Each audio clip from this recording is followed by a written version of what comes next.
Bonjour à toutes et à tous et bienvenue dans cette nouvelle saison de votre émission La Vie en Vosges, émission habituellement présentée par Livia que je remplace très exceptionnellement et que nous allons retrouver très prochainement, nous l'embrassons.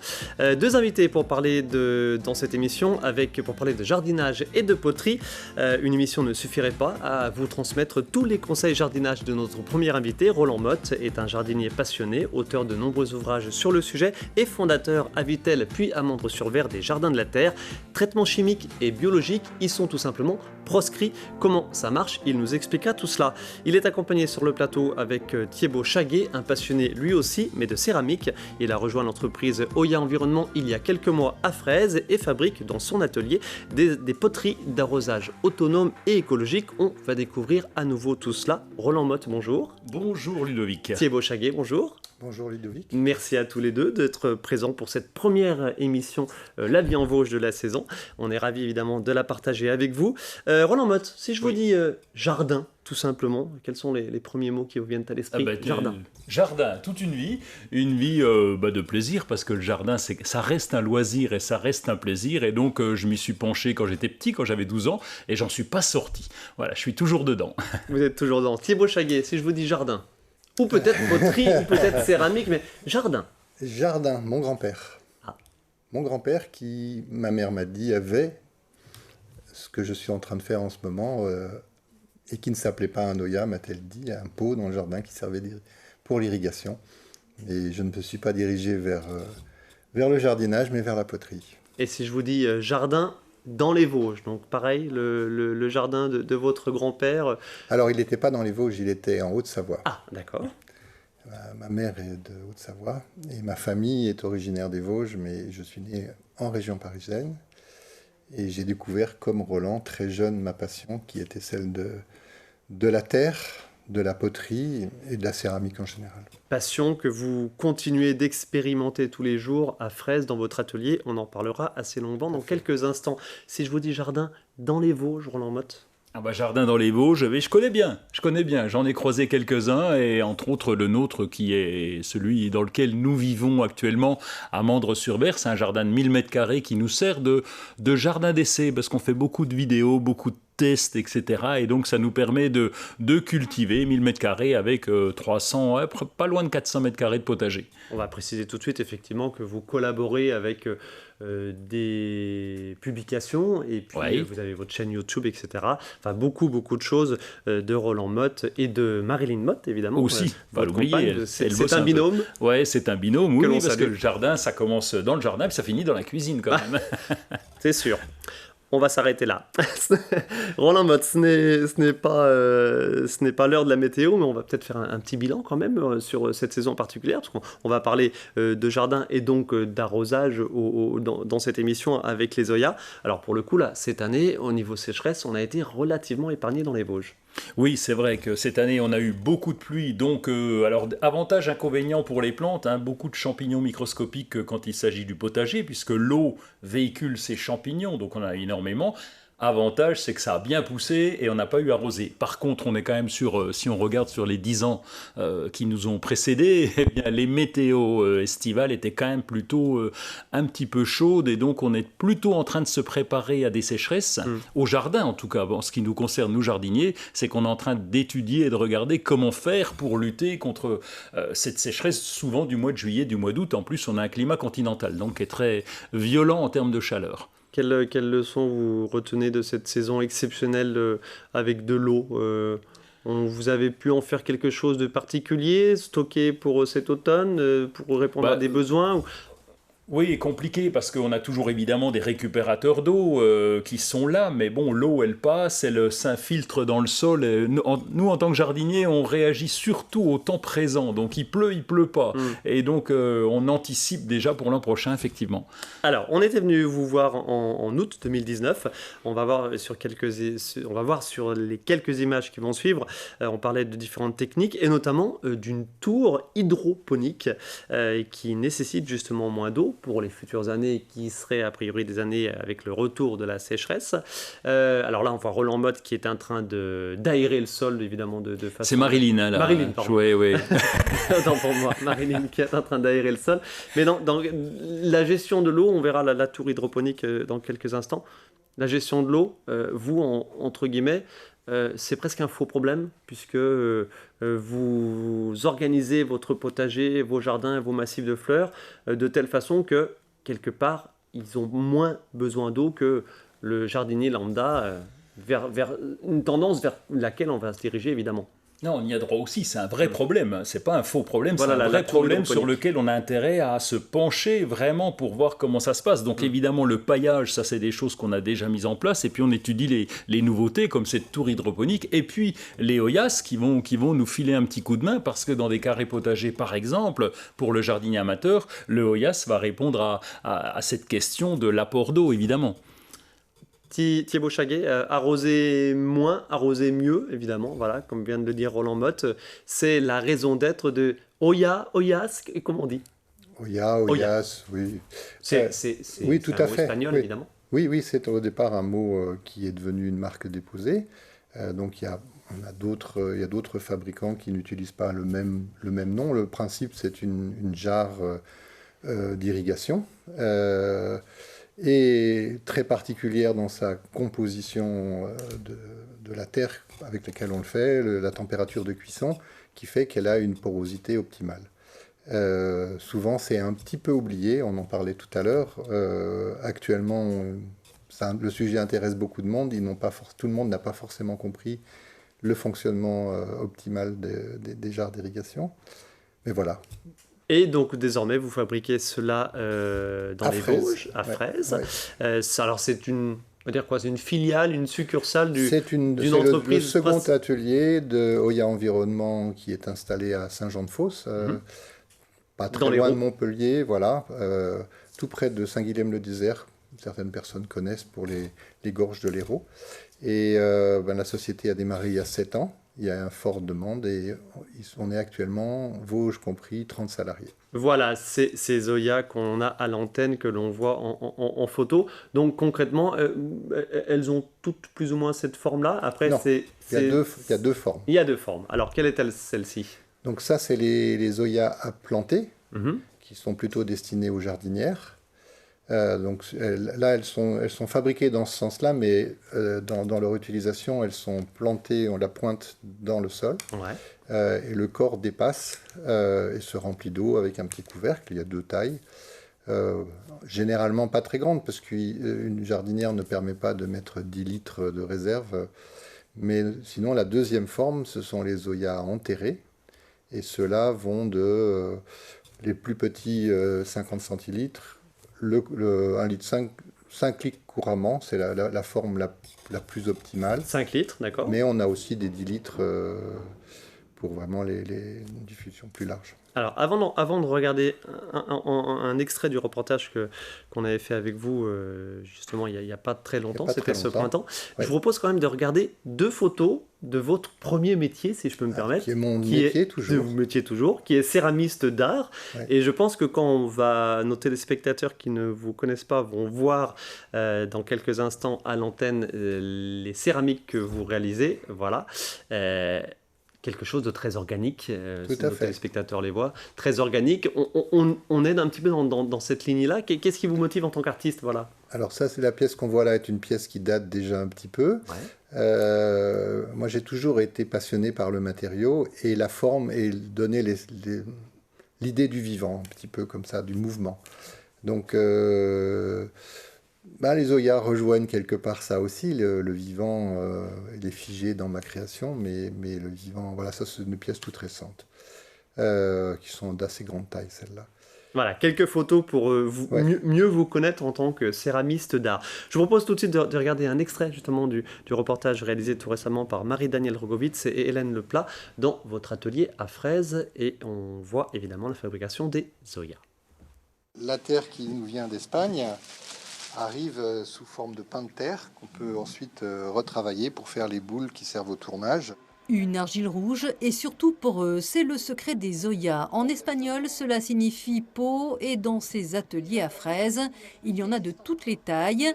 Les Zoyas, ce sont des poteries d'arrosage écologique, une fabrication connue depuis des millénaires en Chine et en Afrique. Remplie d'eau, enterrée jusqu'au col et même dans des terres arides, elle diffuse l'humidité lentement. La société Oya.eco, créée il y a 7 ans près de Montpellier, les a remises au goût du jour. Et pour répondre à la demande, a ouvert cette antenne il y a 2 mois, plus au nord, dans les Vosges. Ils ont une forte demande pour la Belgique, la Suisse et le nord de la France. Peut-être plus de pratiques de jardinage, je ne peux pas l'expliquer. Thiébaut Chaguet est un potier renommé et il veille à la fabrication artisanale comme aux origines, car il faut 5 ans au moins pour devenir comme Annabelle, une tourneuse en poterie. Demain, on fera la finition, donc l'ouverture pour pouvoir insérer l'eau à l'intérieur. Après, ça va sécher environ 3 semaines et ensuite on passera à la cuisson. Voilà, la cuisson justement, comment se passe-t-elle? Combien de temps de cuisson? Alors vous avez pu voir le four sur les images, on utilise un four électrique. C'est un débat chez nous de savoir quel type de four. Moi je serais d'avis de trouver une autre solution, mais pour ce qui est de ma création, j'utilise des fours à bois, mais ce n'est pas adapté à ce genre de production. D'accord. Et globalement, une cuisson se déroule en une douzaine d'heures à peu près. On monte à une température où la terre reste poreuse, aux alentours de 1000 degrés. Alors, vous avez dit le mot effectivement qu'on avait peu dit jusqu'ici, poreuse. On parle de céramique, de matériaux poreux, évidemment, parce que l'idée, c'est de diffuser l'eau. Comment on pourrait illustrer cette diffusion très lente de l'eau? Dans les images du reportage, on a fait une démonstration, parce qu'effectivement, moi-même, quand j'ai vu la première fois le résultat, j'étais épaté de voir la rapidité avec laquelle on voit la terre imbiber le tesson et suinter sur la surface. Là, on voit les images juste derrière nous. En quelques minutes, on voit que le fond qui est plus épais diffuse lentement, mais en quelques minutes, on a vraiment un résultat de diffusion de cette eau. Alors, c'est une technique très ancienne, Roland Motte. Oui. Vous connaissez, vous l'utilisez au Jardin de la Terre à Mandres-sur-Ver? Alors on l'utilise, oui, dans des carrés potagers, on a trouvé ça bien pratique. Alors toujours dans notre réflexion de dire il faut faire gaffe au manque de flotte, donc il faut s'organiser.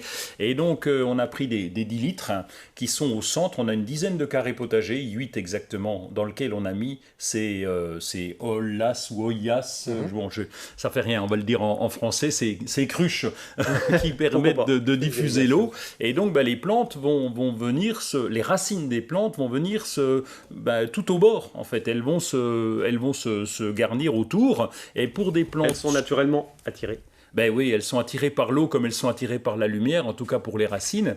Et comme ce sont des plantes qu'on appelle plantes molles, donc qui vont se renouveler chaque année, non pas des plantes vivaces ou des arbustes qu'on retrouve tous les ans.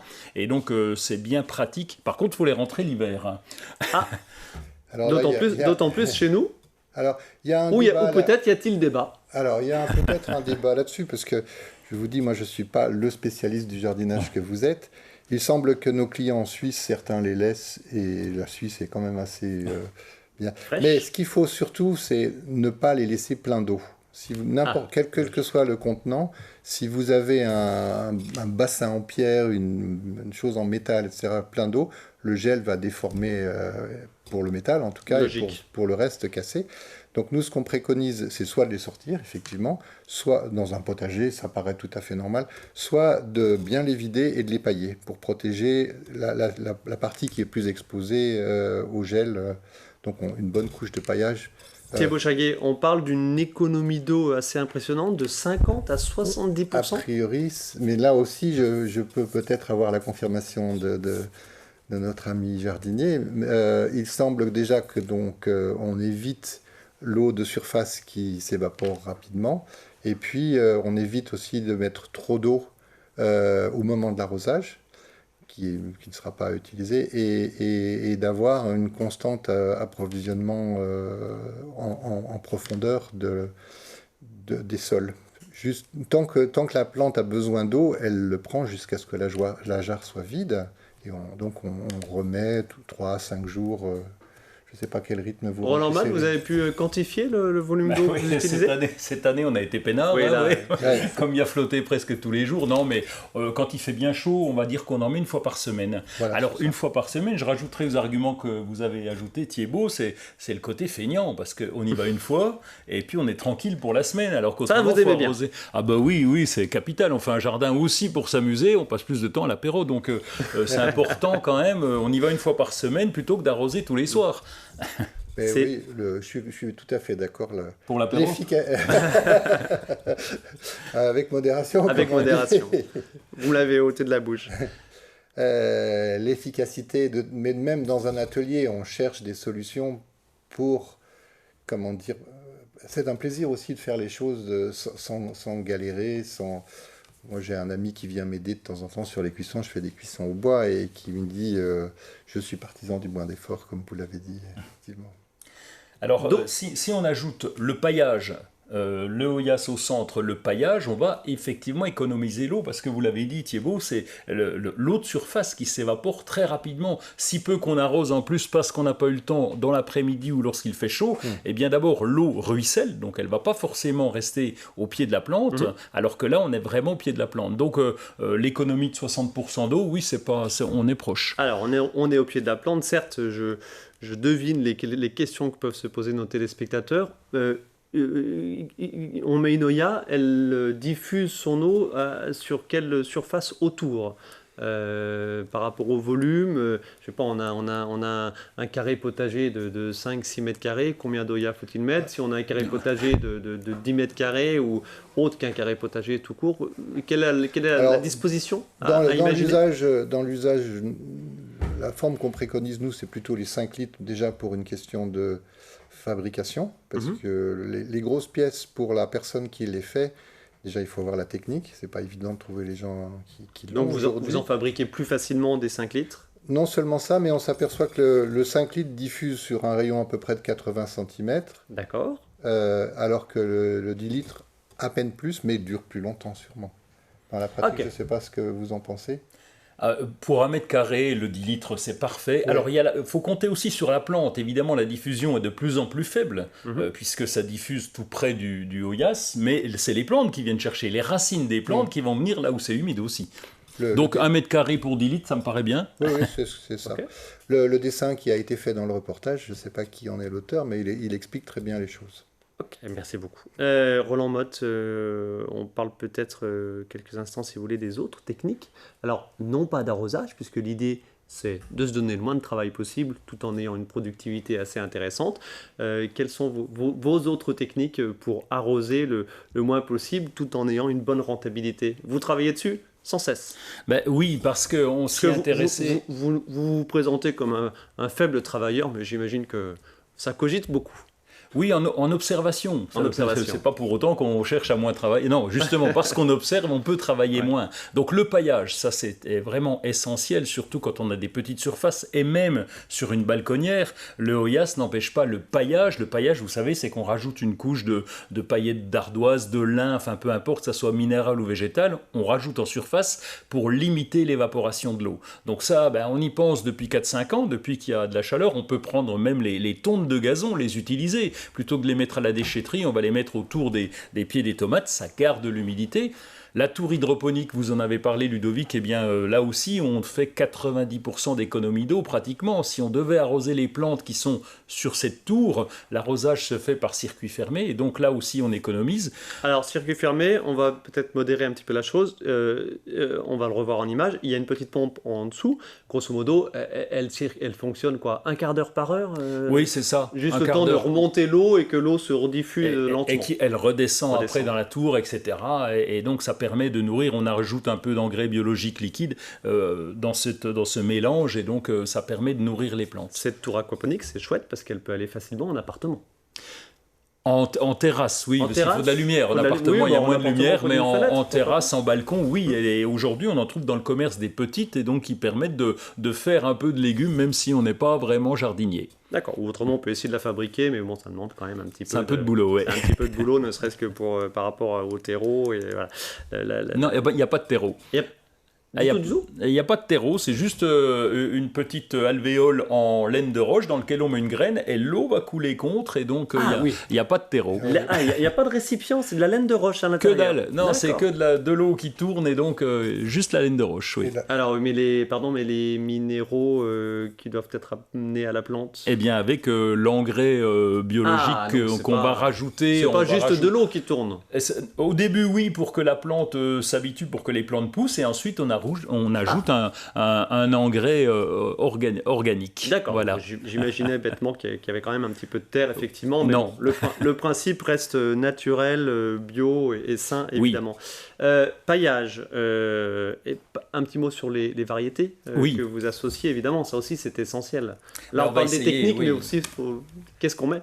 Cette année, par exemple, j'ai arrêté de faire des choux. Pourquoi? Je m'étais dit, parce qu'avec la chaleur, on a des altises, on a plein de problèmes sur les choux. Bon, j'ai loupé mon coup parce qu'il y a beaucoup plu, hein, mais voilà, c'est des plantes qu'on va peut-être arrêter. On va privilégier des plantes qui vont supporter le soleil, comme certaines aromatiques.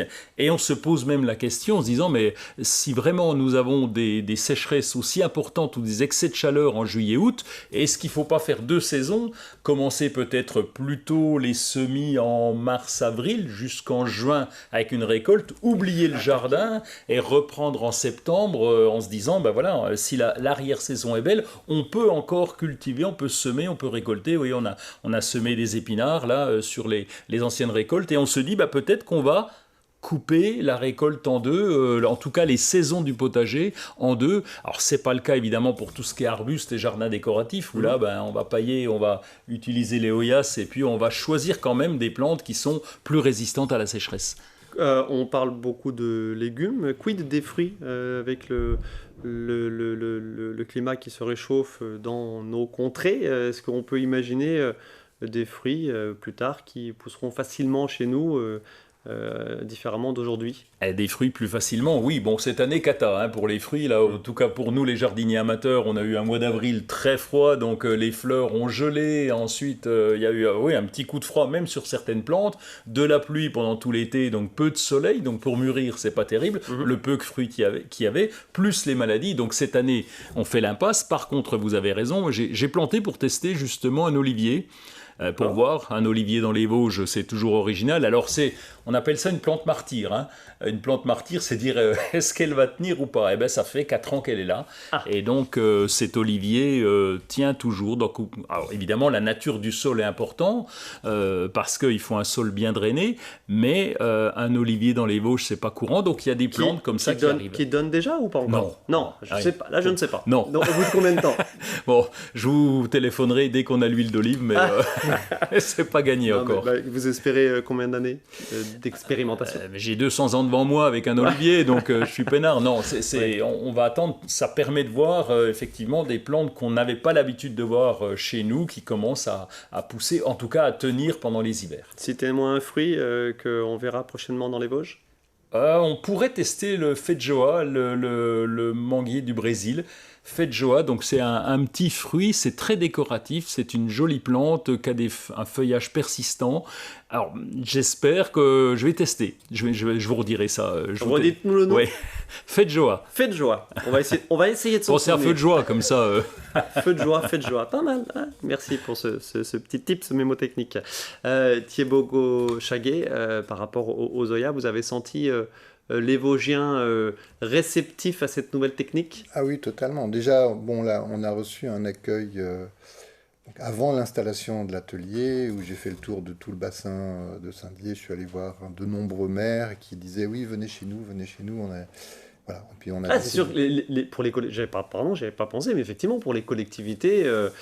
Les massifs de fleurs, etc. Ça peut être un sacré marché et puis une sacrée démarche évidemment éco-responsable. En termes aussi de nature d'activité, une activité qui, on a quand même un nombre pour une petite entreprise d'employés puisque tout est fabriqué manuellement.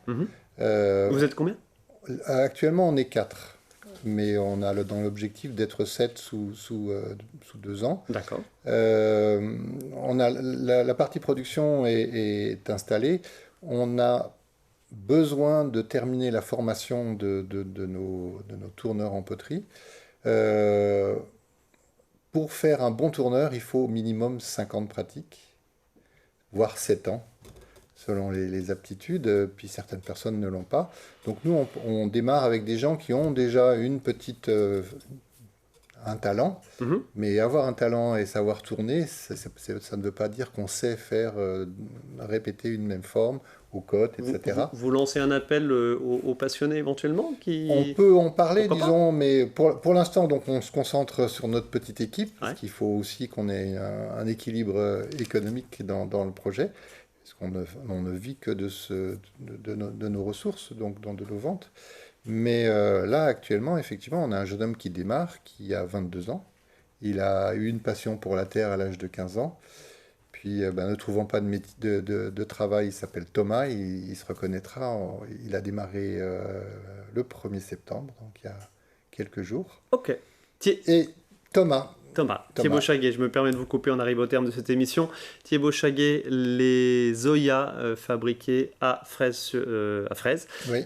une aventure à suivre évidemment les prochaines années. Et Roland Motte, les Jardins de la Terre à Mandres-sur-Ver, avec votre compagne Marilyn, évidemment, on suit tout cela. On essaie de venir vous voir grosso modo une fois par saison quand même, pour voir un petit peu les nouveautés en termes de technique, en termes de variété, etc. Redites-nous les fruits brésiliens. Les feijoa. Feijoa, allez, on va essayer de s'en souvenir. Feijoa. Des espèces de mangues sud-américaines. Ouais, on va le dire comme ça. C'est pas tout à fait ça, mais pas loin. Feijoa. On est proche. Merci à tous les deux de votre Merci. participation à cette émission, en espérant évidemment, chers téléspectateurs, que vous retrouverez très prochainement Livia à ce poste. Merci de votre attention et à très bientôt.